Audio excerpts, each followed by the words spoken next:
66 split bus and the 61 Beetle. It's been about a year since I made any videos, and I just wanted to let you know I'm still alive and I'm having a issue that I wanted to share. So on this split bus, it's a 66, and they start out with a 10-gallon fuel tank. And the 10 gallons, it just runs out really fast, and you're always filling up the tank, and it just seemed like, doing this 15-gallon upgrade was a no-brainer for me when I had everything apart. So I did that. And so in here, there's a 15-gallon bay window tank, and in order to do that, you kind of have to beat on the bottom center of it, and it slides in just fine.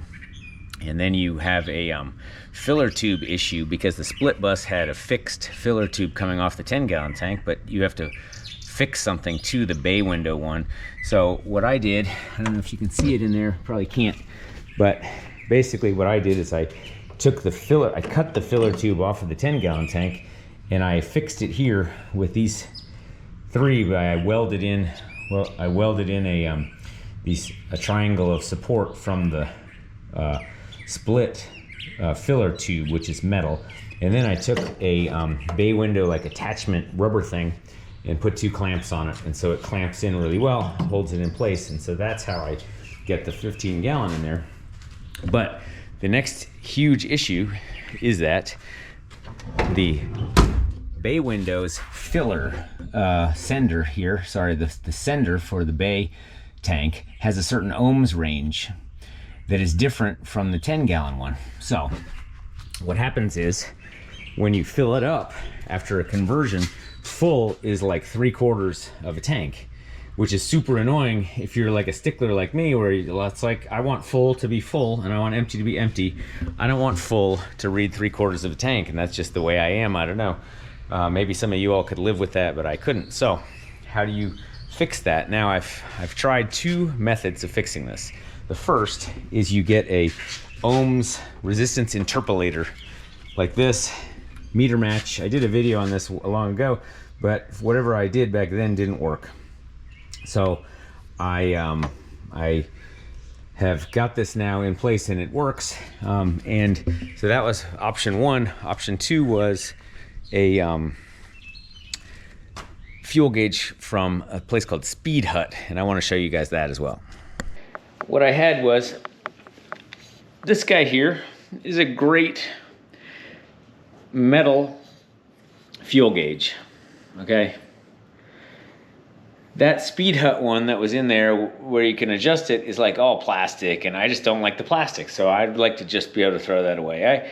Initially I thought this was great because of the adjustability, but I just don't like the plastic. So this gauge is metal, and I got this thing called Tank's MeterMatch, and that allows you to set your ohms range from the 10-gallon, which is a different range, to the 15-gallon, which is the bay window range, which just goes from a different low ohms and high ohms values. So then I got this guy, and with this battery here, which I'm like charging it up with the trickle charger, I rigged this all up. Now you go from the battery, you go into MeterMatch with the 12 volt, you go to the ground, and then you go from one of these here to the gauge, and one of these here to the sender here. Now the sender has to ground out, the gauge has to ground out, and MeterMatch also has to ground out. So that's why I have all of this ground stuff, and it eventually goes back to the ground. So what I've done here is I have this fuel gauge here, and I'm so sick of dealing with like going under the bus and like wiring a new wire and whatever. So what I've done is I just made it so that I can take this sender, and like the sender here would be empty, right? Because of gravity, it's all the way down. And now the float is gonna go up. Now watch here, and the float goes up, it goes all the way to full. Now here, watch this, listen. Float is empty. It's slow to react. That's the MeterMatch. I don't know what the hell's going on with that, but go all the way up. Boom. So if I didn't have MeterMatch full on this bay window sender gets you to like 3/4 tank, which is super annoying. All you just want it to be like full tank when it's full and empty when it's empty. You think that that would just be easy, but you're using a bay window sender. So that's full, empty, goes all the way empty. And in order to do that, you have to use the MeterMatch, and there's a little, well, I can show you how that looks here. Let me just show you how that looks. Because somebody here might want to get MeterMatch, and if you do, it's a bit of a pain, and I'm going to show you how that works. So you take this MeterMatch, you undo this, and you get a little circuit board.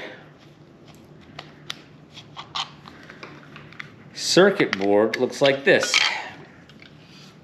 So we have 12 volts in, ground, going to the gauge, going to the sender.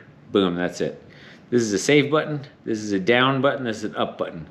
This is your thing. You can do different ranges. So the only thing I care about is 1 is full, 4 is empty on this guy. So what I do is, full is all the way up like this. Make sure that that float is all the way up. Take this sucker, put it on 1. Make sure that this thing reads full. Then I hit save. Okay. Then I put it on 4.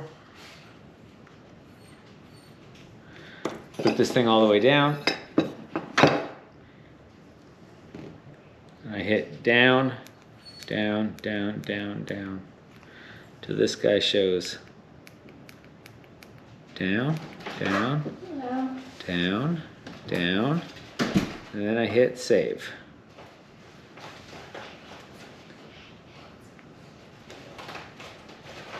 And then that should be good. So then all I have to do is then I put this back to 0. And it should be calibrated. So now if I go to full, thing looks like it's full. If I go to empty, it should go down to empty. Okay, so that's how you calibrate this thing as the MeterMatch for that. So I'm going to install this in the bus, and then hopefully this thing works well. So this fuel gauge here is a fuel gauge from SpeedHut. Now you can see it's configurable using this button, which is really, really useful because you basically you set it when it's full. You know, this is a sender, another bay window sender. If I set it to full, then you can watch this thing will creep up to full. It's slow and that it's buffered so that if it's sloshing around, this thing doesn't jiggle like that. And like I said, you use this button to calibrate the full and the empty. You hold it down, it toggles to full and empty, and then you press it for 2 seconds on full, that's your full setting, and then you press it for 2 seconds on empty, and that's your empty setting. So that works well. Now the thing that I don't like about this SpeedHut gauge is that, first of all, it's plastic, and I don't like the way that it is plastic, and it doesn't have the curved thing for the split bus dash. So I had to buy one of these things, which is a little bezel that if you put it flush like this to a flat gauge, it gives you the curvature that you need for the split bus dash. Now this would work. Let's see if I can get this to full. So I go to empty. You can see that this thing is going to go down to empty. Anyway, what I don't like about this one, it's not quite the right style. It's all plastic. The good thing about it is that it has this button that allows me to set it, whereas MeterMatch, I have to open up that chip and use these little screw things and then press the buttons and everything like I was showing. So anyway, this works. This is a decent backup plan. But right now I'm trying to go with MeterMatch with the metal gauge. So I got this finally installed here. You can see the spaghetti. But I like this gauge because if you look at it, it's metal. It already has the curved thing to fit into the curved split dash. If you look here, I've connected everything, including the light.